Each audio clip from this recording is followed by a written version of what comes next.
My parents forced my children into the basement for my brother's newborn. By Christmas, they. Have you ever been told you're just not good enough? It's devastating when that comes from your own parents.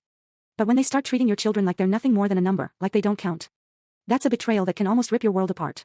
This is my story. It's about an unexpected act of cruelty that nearly broke us, and how we found our way back to ourselves.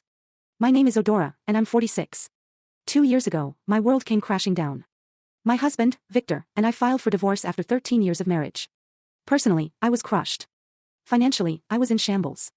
I was a pediatric nurse, working part-time, raising our twin daughters, Oliver and Camelia, they're 11 now, while supporting Victor, a software engineer. The divorce, with its divided custody and low alimony, meant facing the terrifying reality of having to keep us afloat entirely on my own.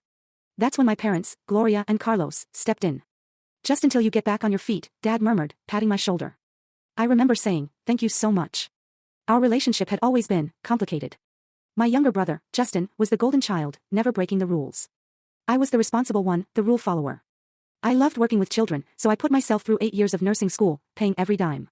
My path was quiet, steady. Justin, on the other hand, was 33, making 6 figures after dropping out of college to launch a digital company my parents had funded. The bias was so ingrained, I barely even thought about it anymore. My twins, Oliver and Camelia, are the most delightful kids. Oliver, always the artist, the builder, with a tender heart.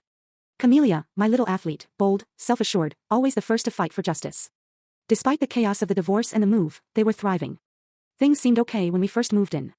My parents turned their office into a bedroom for the twins, and I got the guest room. I took on most of the cooking, helped with groceries, and kept the peace with the kids. My parents helped with school drop-offs and pickups, which was vital since my shifts at the children's hospital were often 12 hours, sometimes overnight. The plan was simple: save enough money in a year for a security deposit and first month's rent. I was incredibly frugal, picking up extra shifts, saving every single penny. I was desperate to give my children stability again. Then, Justin and Rachel had their son, Noah.